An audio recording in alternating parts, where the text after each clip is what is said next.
Hey now, and how are you doing? Want to welcome you to the next episode of Peace, Love, and Bring a Bat. Today, we're going to definitely have an interesting thing. We're going to say thank you up first to a veteran who helps other veterans, but the veterans he was working with is four-legged. So I can't wait to bring on my friend Ryan. Ryan, how are you doing today?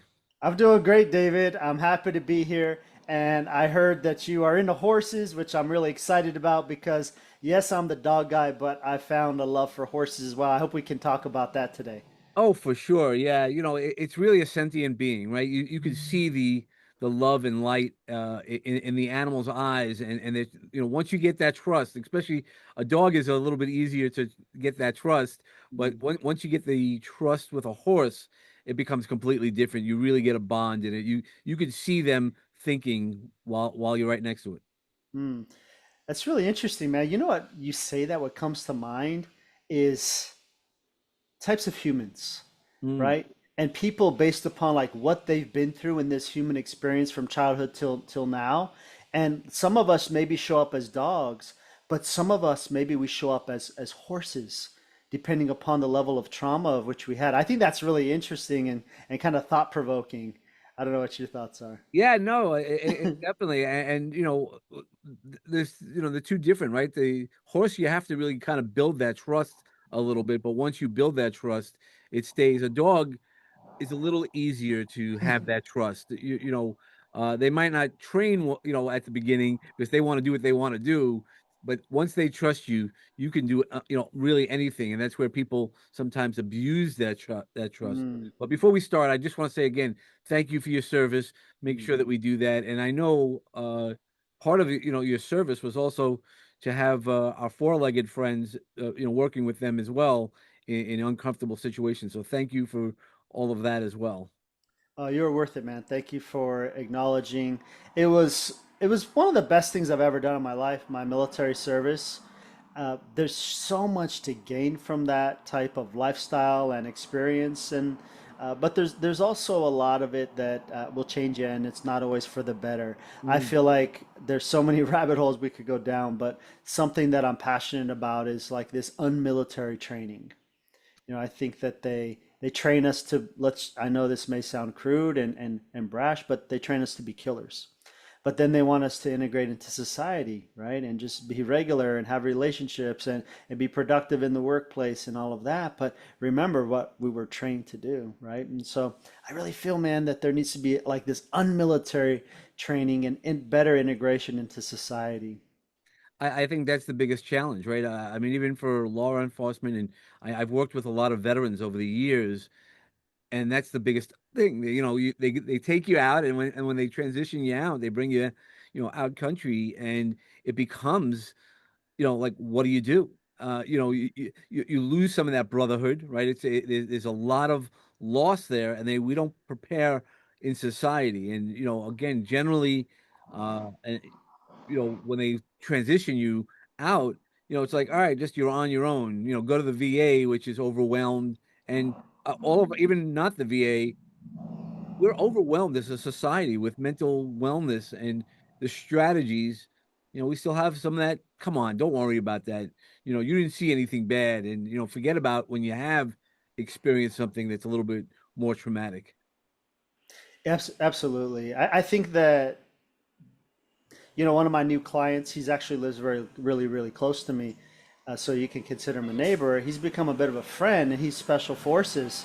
And my point is that based upon who we are to the core and how we were brought up and our perspective in present times, I think can impact how we feel and how we process trauma or difficult things. And like that individual, he's probably a bit more resilient than most in as far as how he could handle seeing really difficult things. And I say that because he had a really aggressive dog, and the way that he was able to remain calm with this dog that when it first met me wanted to eat me. It's extremely aggressive, and and it was cool to see how he was able to embody a really incredible leadership, which is part of how I operate. When a dog tries to attack me, I remain very calm, but I will address it. And so again, I think that it really also depends on how we show up. But I also want to empower people because I've really, had a realization years ago after military and being fed up with who I was, David, of like, man, I got to do something about this. And what I did was I looked outside the VA, I looked outside traditional channels, and David, there's an amazing amount of resources and nonprofits that are serving veterans in a variety of ways, from the equine therapy to service dogs to retreats. And I just encourage our veterans to get out there and leverage those resources, because it feels good in these people's hearts that maybe they lost a child from the military service, and the way they kind of give back is they're helping other vets. It helps them feel closer to that lost loved one, right? So I just hope that our veterans will leverage a lot of the resources out there, because there's a lot, man. I was amazed at how many there are. Yeah, no, and that's great because there's so many people who just want to help and be Mhm. part of that healing. Yeah. Where years ago, I mean, part of my grandfather, both grandfathers fought in World War II, and they came back different than they did. And one grandfather had PTSD, but they wouldn't have called it that. Mhm. He was a sergeant, and he sent somebody up a hill who didn't come home, and he was like, "I'm not taking that responsibility anymore." He Yeah. said, "I'll shoot the gun at anybody." And they eventually brought him home to New Jersey, where he then trained. He was a drill instructor for the end of his career in New Jersey. And my other grandfather fought in Africa, and Oh, wow. he came home, saw some heavy stuff. Well, they both fought in Africa at one point, but they saw some really heavy stuff. And when you come home with that, you don't know how to unpack it. Yeah. And not to put it in the same situation, but like we were saying about the dogs coming at you, more aggressive. You don't know, right? They can't communicate, and it's really hard for our veterans to communicate what they've seen and how to transition it. You don't want to start telling people some of the stories that you might have seen. Yeah, you don't want to burden people. Maybe it's we don't think that people will understand. Hmm. And sometimes talking about it, you can relive some of it. And yeah, Mm. I totally get it, man. I just try to respect and honor wherever people are at in their process and their journey. I will share that, like, I do feel that one thing is really very, very valuable. And I was at, I think it was like a podcast event or something. And, Jocko, you know Jocko, right? Yeah. Yep. Jocko was there and they were taking questions from the audience. And I stepped up to speak and I said, Jocko, what would be your number one piece of advice for our veterans that are suicidal? And he said, purpose. He said, Mm. purpose. He's like, purpose is a huge amount of what they need. Now, these are my words, not his, trying to summarize, but he said it really can come down to purpose. And you had alluded to it, David, that we have this camaraderie and this brotherhood when we're in. Well, that Yep. gets stripped away when we get out, man. And you know what else goes away if we don't put something else in its place is our purpose. And Mm. I think a lot of my brothers and sisters, especially those that are on some type of disability, you can become a bit comfortable and you can lose your purpose and a bit of maybe identity. And that's a difficult place to be, man. So I hope that anyone listening, if you don't have purpose, to really get creative and start putting yourself out there and discover it. And I think it's never too late to discover something new that we haven't tried before. Well, that's the beauty of it, right? There's so much to do, and there's different layers. I mean, like I shared with you about the equine therapy. So, I've already been trained on the art modality, and there's a higher level. There's the Agala, and I can't wait to be trained on that. And there's always something to learn. No matter where you are, or just show up with other people. There's a lot of things. I know in the UK, I used to be friends with somebody who was running breakfast clubs, and he allowed me in on some of those things, and he goes, "You still can find your people. You just Mm, gotta figure out where and when." And there's so many people who want to reach out, like yourself, that you'd lean yourself into it, or there's so many groups, as you mentioned, who do mhm. that, right? It's no longer, oh man, what are you doing? And with training like yours, where you bring dogs into it and animals or the equine therapy. You know, can you explain that to some people what it's like to train or be part of that situation? Yeah, do you want to talk about military working dogs, or do you want to talk about the integration of how animals can teach humans lessons? Where do you want to play? Well, let's talk about the military aspect of it, just how you did the training, and then we're going to walk into the part that how it integrates with humans so well. Oh, great, great. Well, I remember, and I didn't have dogs growing up. I remember the very first dog that was mine was a military working dog. His name was Rex, and he was a huge German Shepherd. He's probably about 100 and something pounds. Really, really big dog. And this is military, so sometimes what comes with that is a little bit of hazing. So the first time I met him, they're like, oh, just walk up to him. But someone, I think he was tied. We call it staking them out. He was like tied to a tree, supervised. Like, don't worry, people. He wasn't left unattended. But it was like how I would get to go and meet him. And when I approached, he just like lunging at the back tie. He's just lunging at me and barking. And I'm like, that's the dog I'm supposed to work with, But they flipped the switch, and they got the dog to turn on, if you will, is what we call it. And that was my first impression. I was pretty intimidated, man, because I didn't really know much about dogs. The first animals that I fell in love with was horses, actually. I was about 5 years old, and my mom brought me to, and we live in like a surf town city kind of thing, not like rural or anything like that. But there was this horse on this person's property. They probably had about a half acre. And my mom would take me to go and visit this horse. And it would be there in the fenced area, and we would just come to the edge and we would feed it carrots or apples and just be in the presence of that horse. And that was the first animal that I fell in love with. And it's so interesting how now at 45 years old, things come back full circle, where I have an opportunity to work with dogs, which have been a part of my life for 24 years now, but now horses as well, by collaborating with these world-renowned horse trainers, which has been really, really exciting.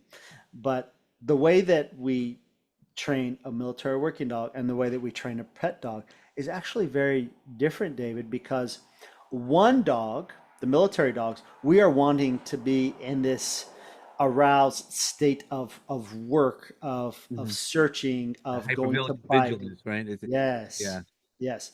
Well, that doesn't work so well with the everyday pet. And it's kind of interesting, the duality of, nor does it work well with a veteran when they integrate back into society, right? And so we don't want our pets being that hyper, that rambunctious, that barking at anything going by, and this kind of thing. We want them to be more chill because they're integrated into our house. So the way in which we train them, there's similarities, but the type of, I relate dogs to employees. You have like a lazy dog or a lazy employee that will kind of complain about having to do stuff, like doesn't want to listen to commands, or the person doesn't really want to do work. You got the middle tier. The middle tier likes the job for the most part, and they take pride in their work, and they'll do what they need to do. And sometimes they may show a little bit of initiative. And then that middle tier dog is one that wants to please you, will follow commands, but sometimes it'll mess up here and there, right? And then the last one is our working dogs. These are the high drive type of employees where they should actually be entrepreneurs. These are the self-starters. You don't got to really tell them what to do. They have done what their tasks are, but then they've taken initiative and done even more. They just got a lot of energy, very driven. And you have dogs the same way in the military. These high drive dogs is what we have. But on the civilian side, the pets, you have the lower tier employee, the lower kind of dog that's calmer. In military, you can't use that type of dog. They won't work. Right. You So need we the only high. we only Yeah. have the high one. Yeah, this is very different. Well, so so because I know dogs rotate in and out of service as well. So Mhm. what do you do when you rotate the dog out? Yeah, this is an answer that people don't enjoy hearing, because unfortunately, just like me, I was a line item. I was just a number. And I Mm. know that sounds cruel to a commander, a commanding officer, right? I was property of that commanding officer, that unit. Well, guess what? So's the dog. So unfortunately, we're all just line items logistically. Yep. And so when my time would be done, say without a duty station, so that's wherever you're staying, when it's time to move on, the dog stays there. It remains property of that commander. Oh, okay. And the handler moves on. Or for example, I went to war at a Fort Carson, Colorado. I deployed with my dog Zito, and then after coming back from the combat from Missoula Rock with Zito, I was due to get out. Zito was still fit for duty stateside. He couldn't deploy anymore. And so Zito stayed in the military and I got out. Oh, And so okay. I feel now that's how it was when I was in, but it was some time ago. But I feel like the system is very flawed. And it's just a numbers game Hmm. back then. But if they planned it better logistically, it makes sense that you don't want to break up that bond because no different than like you're bringing on a new employee, right? New handler, new dog, new employee. There's a cycle time of learning and education. They should just keep the team together and you rotate together. But sometimes, David, what happens is the dog is retiring out and they give the handler the first choice to adopt the dog Nice. out. Yeah. Yeah, no, there's so much of the logistics. I mean, look, it's a moving part. There's a lot of moving parts, and they're human things. But I guess what happens then when the dog does rotate out? Because do we? I guess what I'm asking is much like they handle you. They give you your paperwork and kind of kick you on the butt and have a nice life. Here's the VA and things like that. Dog, what happens to the dogs? How do they transition out of service? Well, one of my buddies, his name is Jason Johnson. He has a nonprofit called Canine Hero Project. Sorry, Project Canine Hero. Hmm. Maybe a little bit of dyslexia, but those are the three words. And what he does, man, is he supports military working dogs that have retired and law enforcement working dogs that have retired because you bring up a profound question. When those dogs retire out, they they don't get any VA treatment like we do, right? There is no continued medical care Mm. provided to that animal, unfortunately. And so Jason is providing that care for veterinary and a variety of services. So he found the need, and by the way, he was military police and he was a canine handler like I was. And so he found that there was a massive need, and he's done an incredible work. He's even doing things in DC to get dogs, our working dogs, more rights and benefits that they deserve. Wow, that's incredible. It's all these things that people don't realize, and that's why I appreciate you sharing this information. Just on that aspect of it, and then now we can not, and I don't want to demean. We're going to transition to it. But the incredible part about working with animals is that you can really see that how they're sentient beings, that Mm. how they think, how they connect. Right? When you connected with Rex and Zito, there was a kind of unspoken language, right?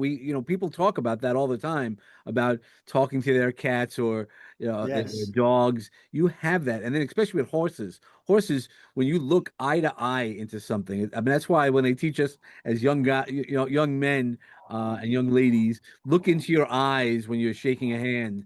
There's something about that. How is that with training as well? I love what you just said. You said eye to eye. That is literally the name of our company, Instinct to Impact, eye to eye, because we also feel that that connection is it's truly magical. In fact, it's what I call the richness of life. It's those moments that you experience in life that fill you up fully and completely. It's things that you never forget, those moments. And so we found, when I say we, my business partners and I with Instinct to Impact, where we are teaching humans lessons through horses and dogs. Because a lot of corporations and teams and all of that are seeking better performance and yada yada within an organization, they hire a keynote speaker or something like that. But you're hearing the same thing in just a different way. Yeah. And I don't know about you, but years ago, I was told something, and I believe it to be true. And they said that words don't teach, experiences do. And so, for that reason, I figured, hey, let's do something experiential. You, David, have already witnessed the powers of horses, but then we brought in two opposites, prey and predator, horse and dog, right? So Mm. we're bringing these two very different beings, yet we have these deep connections as humans with each of them to teach the lessons that we as humans sometimes just can't teach each other. We figure we let these beings that are far more intelligent than us in a lot of ways, in a sixth sense way, in a learn a lesson in a very quick manner. There's something about a 1,200-pound animal that when they're in front of you, you're going to pay attention, maybe Sure. be a bit receptive, right? Yeah, for sure. Yeah, you definitely have to kind of keep your distance until you build that comfort zone for both of you. Just because you're comfortable, it's like children. When they come over, they just see a dog, they're comfortable, they're running over. But with a service dog, it's tough to say no, but you have to be firm. But you have come, I mean, such a long way in your life. Mm. So how did you get here working with dogs?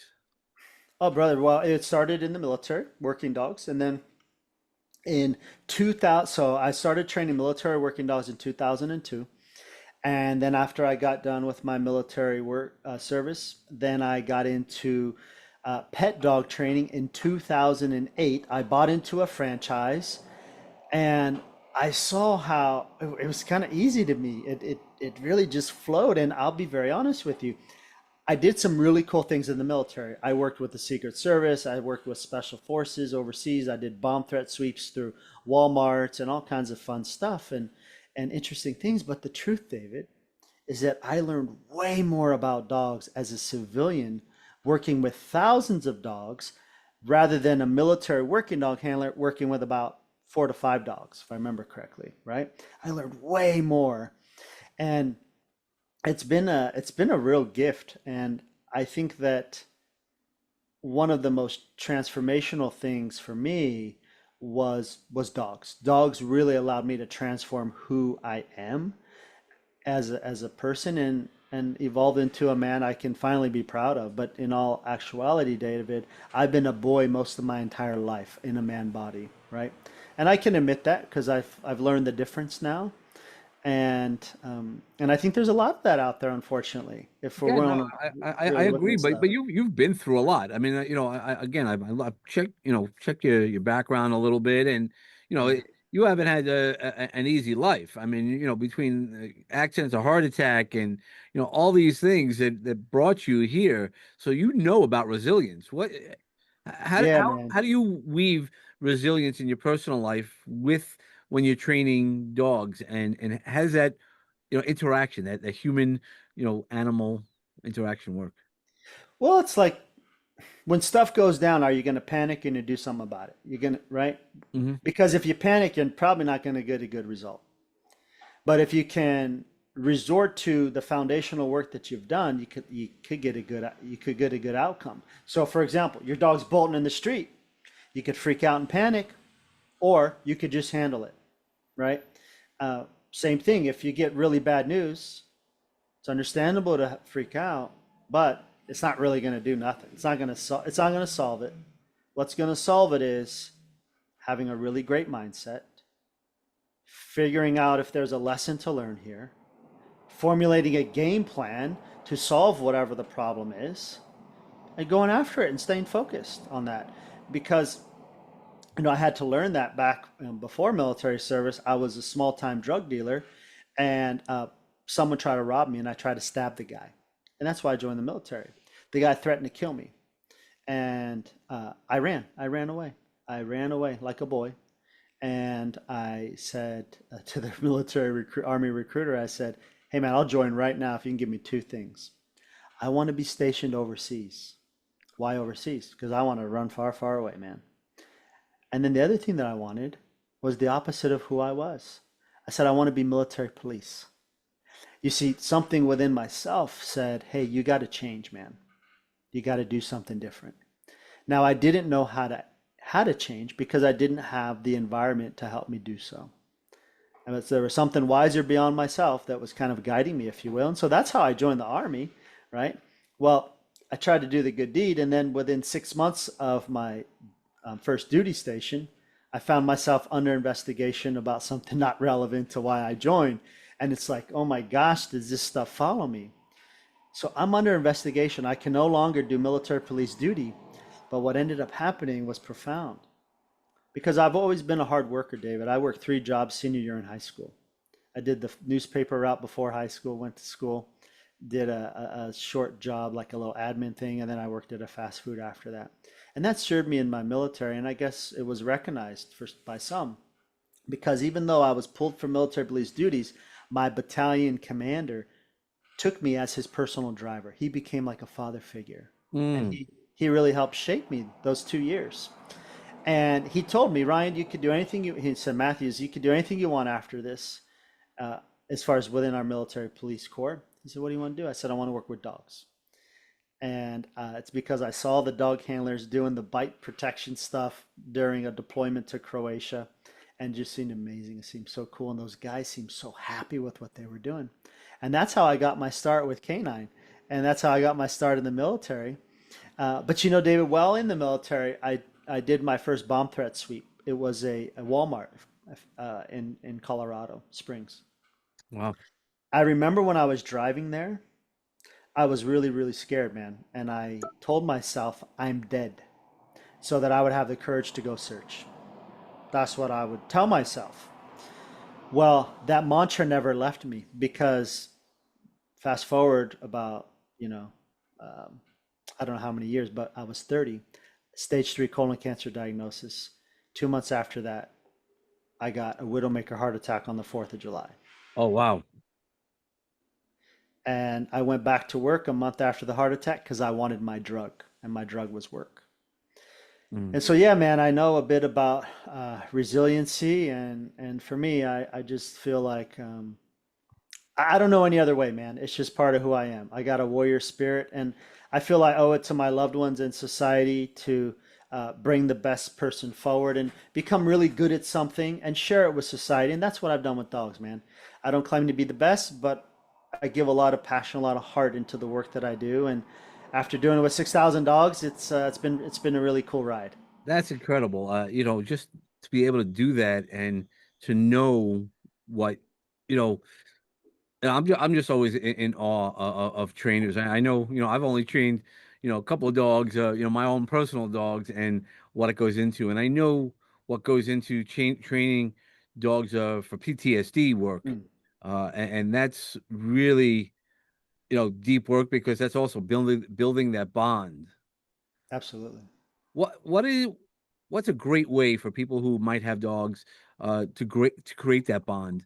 Obviously, not in the military, because that's the biggest thing, right? Once you get your dog trained, you get a well-trained dog, man, the life becomes easier.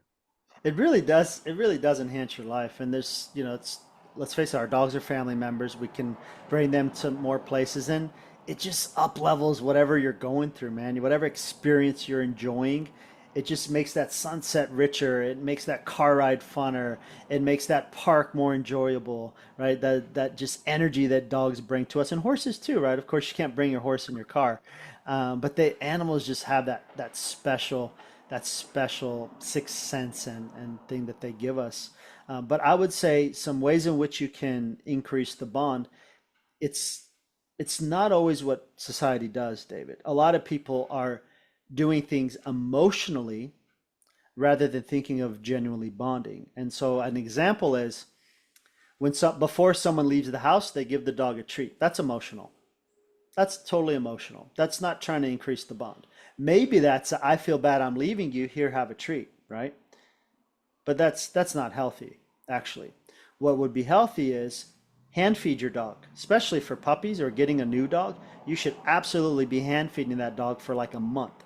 Yeah. Okay, so they should be eating their dinner or whatever from your hands. That's different than giving one treat every time you leave.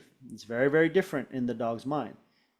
Another thing is simply brushing your dog. Now, groomers are great. One of my best friends is an incredible groomer, and really well known, but grooming your own dog, massaging your own dog, Right, right? that's human touch. I mean, that's why I think about it. If we enjoy our human touch anyway, again, because they're sentient beings. We think dogs because they can keep away, or cats.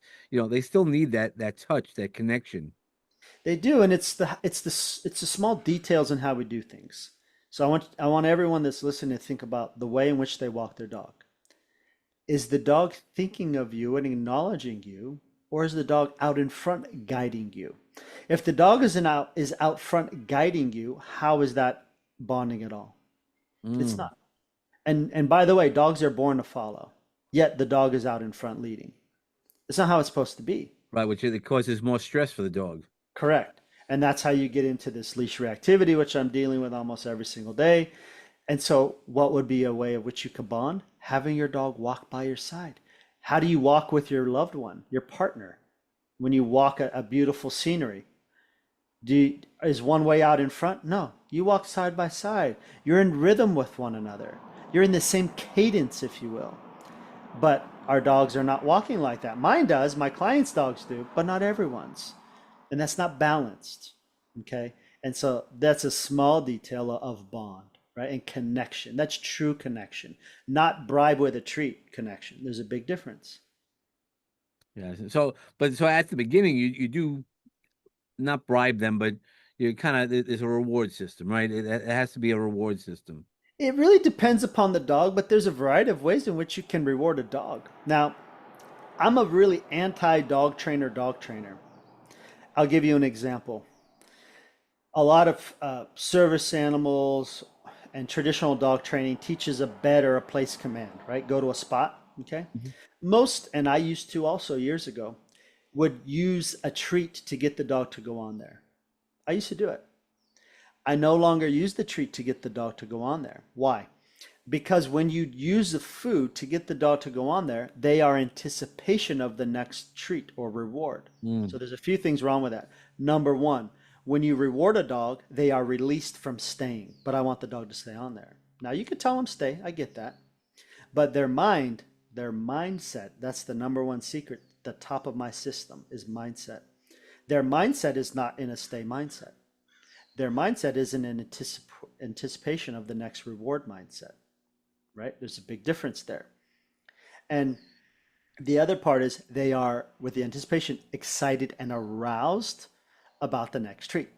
And so I don't use treat. And the way I do it, the way I get a dog to go onto this dog bed, they go on there, they lie down, and they stay without me telling them to lie down or stay. Mm. It's how you do the small things that shift the mindset. And when you shift the mindset, a lot of the poopy behavior goes away. Yeah, well, I guess that's exactly like humans, right? When you can shift the mindset and have the ability to see things differently, and right? When I work with people, we have them slow down. I always say I'm going to have you think quicker, but by slowing down, Oh, and wow. yeah, and That's because cool. yeah, there's a yeah. So I'll show you. So here, one of the things we'll show you. So one of the ways is using your amygdala and relaxing your mind. It's just by the easiest way, and is just by rubbing your hands in a nice small way. So you can teach this to a lot of people to reduce stress. Uh-huh. It creates delta waves in your brain. Huh. And from there, there's a lot of magic that you could do to overcome PTSD or traumatic events, as well as Huh. kind of train people or retrain yourself how to calm yourself down, because it's a lot of that fight or flight response system. Yeah. So is this a form of grounding, David, that I'm experiencing? Yeah, so it's a way of grounding. That's what I call it, the reset button. Cool. It's a technique that I learned to help veterans. It's called havening, and there's a way, and that's why I'm saying that there's ways to help people overcome. I worked with a veteran who lets me share a little bit of the story. He was a Vietnam vet, and Mm. he was having nightmares, from his Yeah. experience. And we did some work together, and when he came back he said you got to talk to my girlfriend. So I go talk to the girlfriend. He goes, he's not having the dreams anymore. So I walk over, and Wow. he and I go, that's awesome. Then he walks over, he punches me in the arm, and he starts smiling. He goes, "I lost my dreams." I go, "You want them back?" And and he goes, "Oh, you think that was, like he gave you a good punch in the arm?" He goes, "You want? I'll give you another one." I go, "No, no, no, it's all right, man." But yeah, it's magic because it really is rewiring, and changing the way we see things. There's so much power. That's why I love training, and again, when you train with animals, so like the horses, you could feel the energy. It's the same thing as when we work with humans. That energy, that connection, that trust. It's not there at the beginning. How do you build trust when you first walk up to a dog or a human? Mm, yeah. Man, that's a great question. No one's ever asked me that on an interview, and it's not what society does. I could tell you that.